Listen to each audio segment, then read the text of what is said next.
But I've seen you post about that a lot, though, about like what were you doing before all this came about? Like everybody is scheming. Yeah, everybody. You are learning our worth, and y'all are scared. So scared that the last thing y'all could do is put in law. On mute, but I was holding still because my face always tells a whole story, so I was trying to act like I was frozen, but I'm really not. Okay, so yes.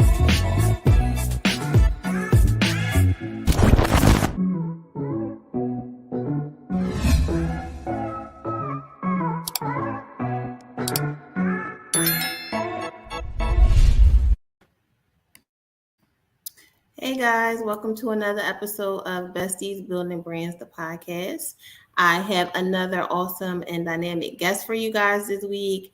I hope you guys are taking notes so that you can grow your business, grow your mindset, and grow your brand. So today we have Dr. Tashina Reeder. She is an author, speaker, confidence, and wellness coach, and she's also the founder of Manifesting Her Academy. She's known as a transparent educator. She uses her clinical training as a therapist and life experiences to coach women who suffer in silence due to feelings of inadequacy, self-doubt, and fear of judgment. So we're going to bring her on. I like to have our guests do their own intros so she can tell you better about herself, and then we'll get right into it. Let's welcome Dr. Tashina to the show. Hey. You're on mute. We can't hear you. Girl, you think I would know better by now. Hey, how are you? It's so nice to see you again. You too. Thanks for having me. Yeah, glad to have you on the show. We met on one of our other shows that I produce. And I had two people say, you need to get Dr. Tashina on. She said she has a new book coming out. So I'm like, yeah, sure. Let's bring her on. So I'm excited to have you here. We usually do a this or that question in the beginning, but I don't have my co-host with me anymore. But I do have a question for you. Okay. So if you could be any animal, what would it be and why? Ooh, that's a kind of animal would I be and why? That's kind of a tough one. That would put me on the spot. Wait, let me think about that. My head was a cat. I'm like, well, why would I want to be a cat? I mean, I like cats, but I don't know if I want to be a cat. I don't know if it would be I don't know. That's a tricky question. We could come back to it. Okay. So think about it, and then we'll come back to it. Okay. Okay. So just tell us a little bit about yourself and your business, and then we'll start from there just to talk about your journey and what you're doing now. Great. Well, professionally, I'm known as Dr. Tashina Reeder, but my buddies and friends and family just call me Tashina. By training, I'm a therapist. I'm a marriage and family therapist. And through my life experiences, I went from doing therapy to also incorporating coaching because I realized people are in need of both. And so that birthed having an academy called Manifesting Her Academy. And so I'm super excited about this academy because, as I said earlier, we all have our life experiences where we desire to be a better version of ourselves, but sometimes life happens. Well, not sometimes. Life happens. Yes. And to rob you of your sense of self and your confidence, and you start feeling inadequate and all of that stuff. And so I created Manifesting Her Academy to help women make shift happen in business and in life. And what I mean by that is really teaching women scalable ways to build their confidence, to overcome those feelings of inadequacy, that self-doubt, and that fear of judgment, but to help them overcome those obstacles and to gain clarity and redefine their identity to help them create the life they desire to live in life and in business. And so I help women make shift happen. Because I know what it's about. It's not always easy, life happens. It's not. And a lot of women, especially women of color, they face a lot of challenges and they don't even have a chance to address life as it happens. They're like operating in survival mode. So that's really it's awesome that you created this program. But I do want to start at the beginning and just talk a little bit about how you got started on this path. What was your childhood like? Do you have any brothers and sisters? I do. I love my childhood. I have a sister. She's younger, so I'm the eldest. There's 3 years difference. And we lived in the kind of West Oak Lane section of the city of Philadelphia. And, you know, now as an adult, I think back now like, oh, as a childhood, we lived an okay life. We were kind of a middle class Black family with all of the neighborhood kids and families who were working class families. And I went to a neighborhood school and had friends, of course, to prom and all that jazz. So I had some great memories, but I also had some, you know, not so great memories with community violent type things that happens, you know, that probably all experience living in urban communities. And while in high school, I just desired, you know, to go beyond high school. But yeah, as a kid, we had trips to New Brooklyn to see my grandmother. We did trips to Wildwood back in the day. Nice. My auntie would throw skating parties at the Carmen skate ring down off of Broadnary out there. Is it off at Broadnary or Old York Road? But out there, Carmen skating ring. We do Connecticut. We would go to family gatherings and reunion. That's the first place I ever seen an outhouse in Connecticut. I'm like, what is that? There's a toilet out here in the box. Yeah. So I've seen a lot as a kid. You know, experienced a lot, traveled very close to my family.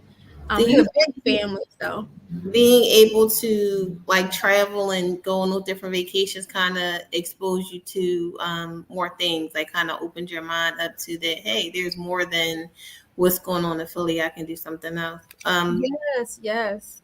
Where did you go to school at? I went to King, MLK. Oh, okay. Yeah. Okay. Class of 93. Okay. Yeah, MLK. I always thought that was a really tough school, rough school. Well, you know, they had, I went to King, but then they had also health academy within the school. So I was a part of the health academy, even though we were still with the whole population. But in terms of like your teachings, we were kind of put in our own cohorts of doing health focused schoolwork. Okay. And when you were in school, I know you said you had desires to go past high school. Did you know that you wanted to go into therapy, or is that something that came? What was your initial thought? Like, what did you want to be or do? It wasn't therapy, y'all. It was criminal justice. I actually studied criminal justice for 4 years. Wow. For 4 years? Undergrad. My major was criminal justice. I didn't want to be a police officer, but I wanted to be a forensic psychologist, but that manifested while in process. So at first, no, I wasn't doing therapy. No. Went into school for criminal justice, and then after finishing college, then it was, maybe I'll apply to be a forensic psychologist to go into my master's program. But I didn't know what I was going to do initially after finishing undergrad with my criminal justice degree. But my first job was a security officer. Oh, wow. That's kind of along the same line. So there wasn't, a total veer off the path. So because you coach women who deal with self-doubt and, fear of judgment and inadequacy, did you ever feel any of those feelings, or was it just something that you saw that you felt there was a need for, or did you experience? I've experienced that myself, which is, I think, like many folks who go into the helping field, we've all had some life experiences that cultivates what we desire to do in terms of helping others. And so, even growing up, I used to stutter, and it wasn't the stuttering. There's like different types of stuttering. I would stutter where I would speak so quickly, I would like mumble over my words. And sometimes I still do that, but as I got older, I've learned how to slow myself down. But don't get me excited. Come on out. But it was pretty bad as a kid, and sometimes it would cause me to not want to speak because people didn't really understand what I would say. They're like, "Girl, you talk so fast. Slow down."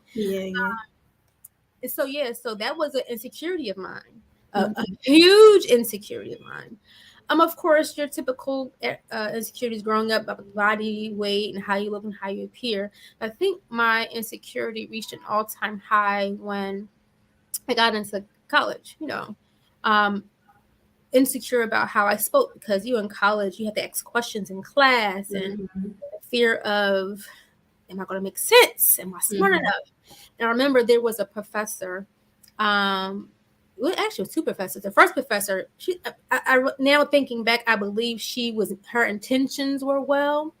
I was in an art class, and we had to do a presentation on color, pick a color, and talk about like color theory. Mm-hmm.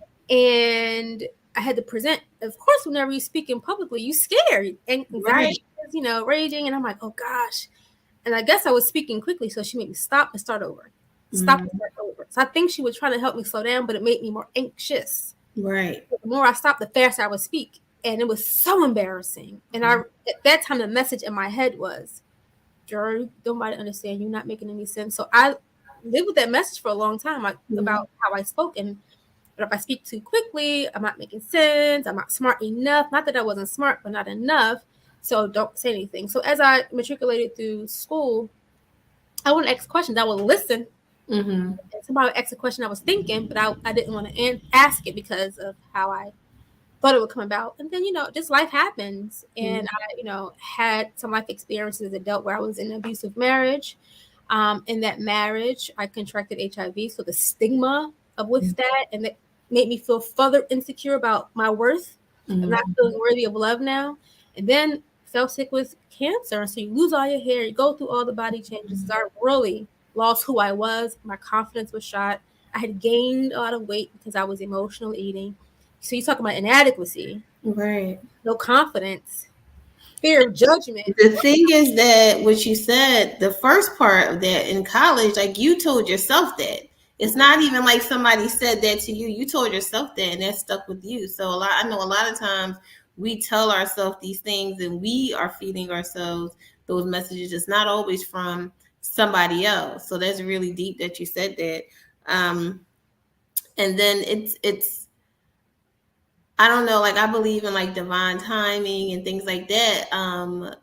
We just did a show talking about HIV awareness. And I have a client that I work with for my social media agency. She has a nonprofit for HIV awareness. And I do a lot of her posts. And I've learned so much just about the stigma. I didn't realize that people were still feeling that way. It's just, I think it's important for people like yourself and for her organization just to have these conversations and to talk about it, because we feed ourselves these messages and you're feeling inadequate and self-doubt. And a lot of that is coming from you. Well, actually, sometimes some of that comes from, specifically with HIV, there's stigma out there where people outwardly say things that cause you to shrink. People are so afraid of it. I mean, case in point, there was a big issue, I think it was last year sometime, where Big Baby got on stage at this concert and said some really unimaginable things about, people, if you ain't out here dying of AIDS in 2-3 days, you just undermined years of work that we do in the field to stop the stigma. So people who lack the education, they still think you can catch HIV from a handshake. Especially the younger generation that he is marketing to. So that stigma is still alive and well. They still have criminalization laws still. You can still be arrested. Really? Yes, they still have laws, more likely in the South, most often in the South, where, say, if you're in a relationship with someone and, they learn that you have HIV, then you could possibly face criminalization laws if a crime was committed, like a crime or some sort.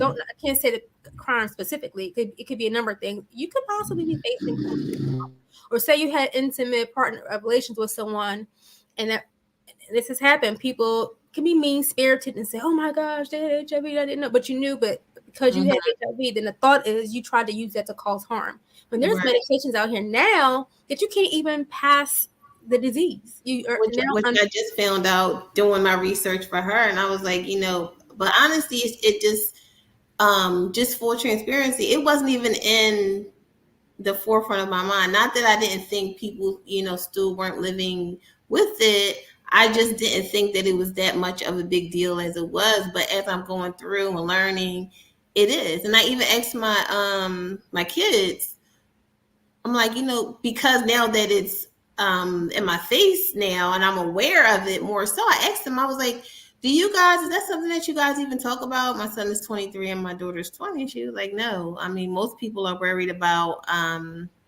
getting herpes. Like that's what the younger generation is worried about. And that's really what they're worried about. And I'm like, wow, it's just, it's such miseducation. And I guess it's not enough people talking about it.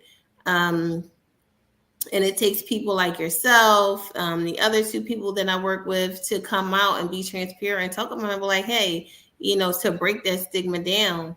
And for things like get handshakes, you cannot get, like people don't even test it because they're afraid of the outcome, which is stigma. I don't want to talk about it. I don't want to know. People have sex, ask questions later. Sometimes it's too late. Yeah. What are you afraid of? Why are you afraid to get tested? What's the, so it's complex, and people don't really think about it because it may not be directly impacting you, but for the person living with it, when you want to be in relationship with someone else, and everybody, has a desire to be intimate, you have to now disclose. You have to have this dialogue, and it's uncomfortable because now you have to be vulnerable to disclose your status. And some people are not as open to even being accepting of you, and people can still say some mean things. Like I could tell you some stories, but I'm okay with me today, and so it's like, well, you wasn't part of my circle or my world, so to speak. So yeah, it's still out there, alive and well. And one thing that she helped me to understand, which kind of ties into what you're doing, is that a lot of times for Black women in particular that are living with HIV, it comes from negative feelings and self-worth feelings, not feeling like you're worth saying no to these men, or being treated any kind of way, and not taking care of your body and things like that, not getting tested, not that you're getting recurring yeast infections, for example, but you don't want to go get tested because of fear, or whatever this man might say.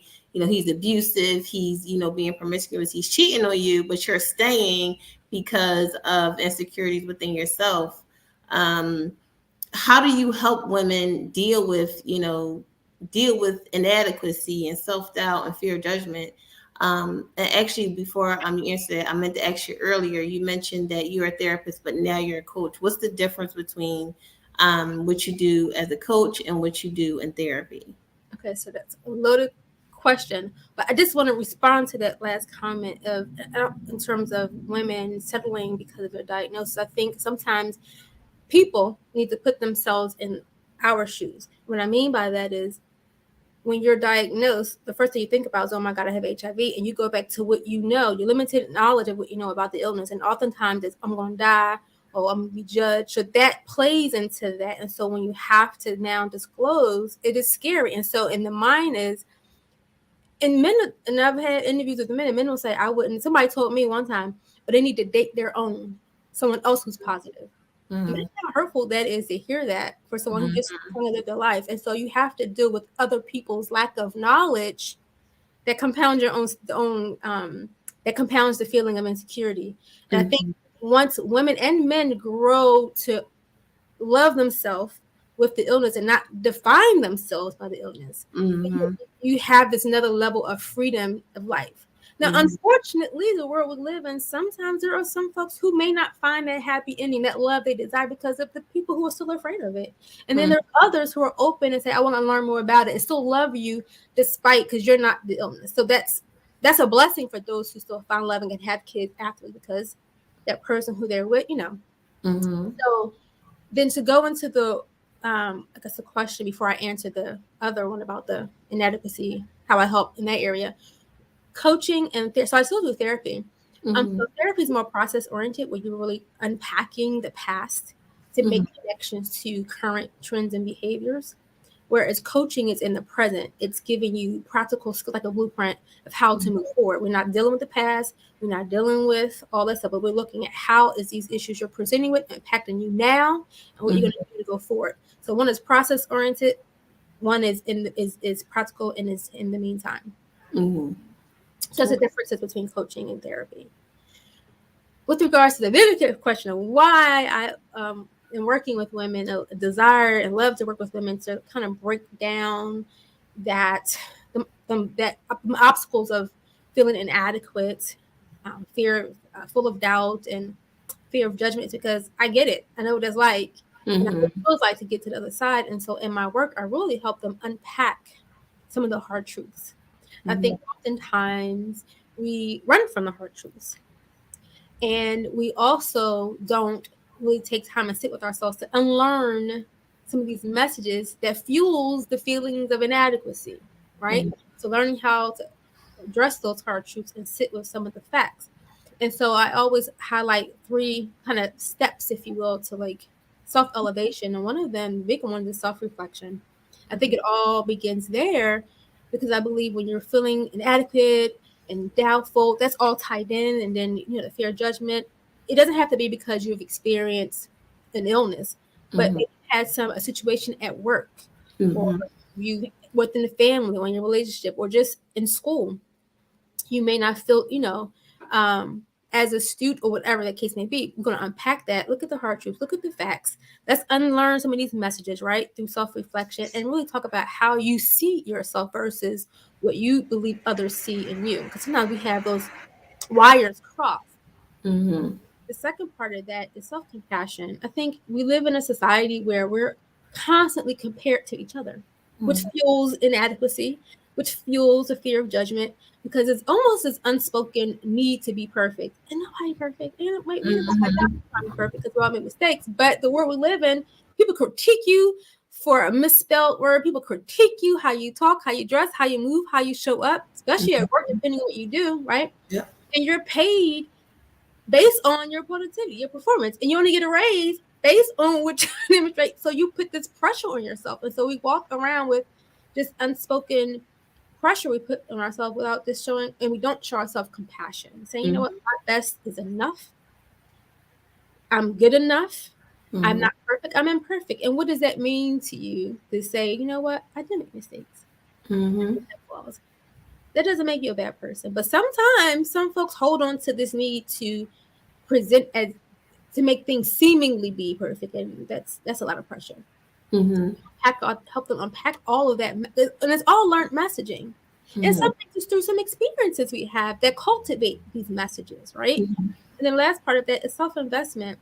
Not necessarily that you have to spend money per se, but self-investment can look like spending more time with God. Your prayer life, what does that look like? What's your relationship like with yourself? What's your relationship in terms of your faith, right? Some people may not be church goers, but they have strong faith in a higher deity other than what you and I may believe in. You'd be surprised at things that people have faith in that gives them inner strength. And so I always say, tap into that. What does that look like? How is your relationship in that area of your life? But also showing up for yourself. We have to prioritize ourselves. Sometimes we don't see ourselves as the priority because we put everybody else first. Put your kids first, get the husband first, put the work first, you put your friends first. What about you? How are you serving you? Yeah. Okay, put yourself as a priority. And so I teach them how to do that. If you're hungry, eat. If you're tired, rest. Been to the doctors to get checked out. That's part of your responsibility too. Even your sexual health. Go get checked out. Ask questions, right? That's part of self-investment. Or if you want to take it further in terms of business, go get coached. Go to school, take a class. Different things you can do to help in your self-elevation, right? In life and in business. And so it's all relative. It all starts within the mind. That's why we have to make shift happen. And it starts within. How did you, or who helped you move past, what you were dealing with? Like, how did you come to the point where you said enough is enough when you were in that marriage? I was in a domestic violence marriage for almost 10 years. And it was hard. When I left, I didn't even realize that was what I was living with until I actually left and was on the outside looking in, and had my mom yelling at me. And I was like, wait a minute. You know what I mean? Like sometimes I'm like, well, thinking I never had a black eye, or, my lip wasn't busted. So it wasn't abuse. I fought back, I argued back, and then I had to really do some self-reflection. So I kind of had to move through that myself. Did you have anybody to help you move through and say, listen, girl, you need to leave. Enough's enough?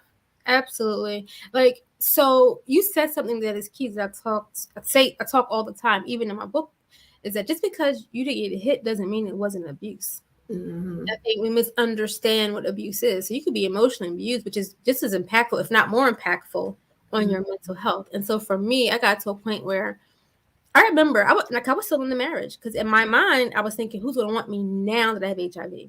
Mm-hmm. Then I was conflicted with the whole marriage of divorce with my faith. Well, I got to stick with him. We're married, for better and for worse, all that stuff, we believe in and practice. So I felt stuck. Like, where am I going to go? Who going to, Mm-hmm. this is it for me. And so I remember crying out to God. I got to a point where I was depressed. I actually was entertaining the idea of suicide. Mm-hmm. It was just too much. It was a lot. And I remember, like yesterday, I fell on my knees at the edge of my bed, like, God, I'm tired. Like, I am tired. I need out of this marriage. I need to be done. I didn't know how to do it because I remained. Mm-hmm. And I remember it was October the 16th of 2020. No, 2018. No, 2015. Mm-hmm. He walked out. I'm thinking he'll come back. He was gone. He went back abroad for a month. I was like, oh, God, you answered prayer. Mm-hmm. What? He left. I was like, I wasn't mad about it. When he returned a month later, he said, I filed for the divorce. In my head, I was like, look at God. Right? The only divorce over where he was from, but still, the blessing of this really praying that prayer. I guess God knew that my child was tired. Mm-hmm. And for that to be the outcome, without even, he just rolled up out of here and then came back a month later and said we divorced. I was like, oh. Yeah, like that, if that's not God, I don't know what is. Yes. And so that point, I went into therapy. I said, all right, I need to get some therapy. So when I saw that prayer manifested that quick, I said, oh, God, I got to pray about some more stuff. Lord, I need you to God, I need $50,000 tomorrow. Amen. I prayed. I went to therapy. I think that was a big part of it. And it wasn't easy. I would start and I would stop. Then I would start, then I would stop. And I would do some stuff on my own because I think some of the shame too was, girl, you're a therapist. How are you a therapist and found yourself in that situation? Because I was so worried about the judgment, fear of judgment, what people going to think and say, and how you should know better. And I was saying this to myself. It wasn't that they was actually thinking it. Mm-hmm. But because of how hard we try to present ourselves as professional in the world that we work in, right? We have this image we have to uphold. And I'm like, no, I'm not doing that to myself. And so I actually stopped practicing for about 2 years. I stopped practicing therapy, and I went into therapy because I said, I can't help nobody if I'm having I'm a whole mess. And therapy, prayer, and just my faith. And I just kept working at it and kept working at it. It wasn't easy. Healing is a journey, it's tender, and it goes like this. Mm-hmm. It's not a whole straight, not at all. And so I finally, for years, and I finally got into a place where I'm able to talk about it and write about it, mm-hmm. and just teach about it and help other women to get to the other side as well. So your book, is it about you? Is it like a book about your life, or is it about like a self-healing type of book? What's your book about? It's a combination of both. It's called Manifesting Her, the 7 strategies to redefine your identity after trauma, build big confidence, and cultivate self-love.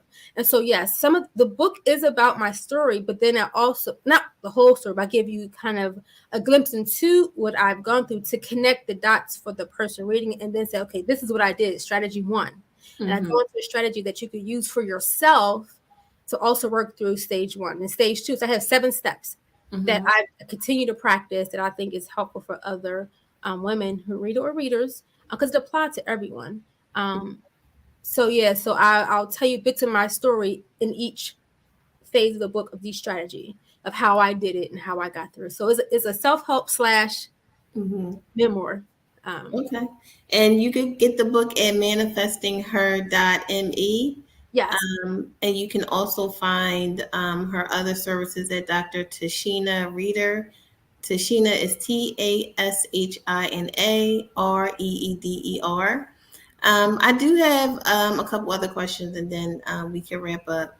Okay. So just give us one of the steps that's in your book. Like, how did you? I just want to know where you once for me, once I left, the hard part for me was not going back, because he didn't leave. Like, I had to leave like in the middle of the night, some dramatic Lifetime movie situation. You leave with your clothes, and it was something like that, and it was hard for me not to go back.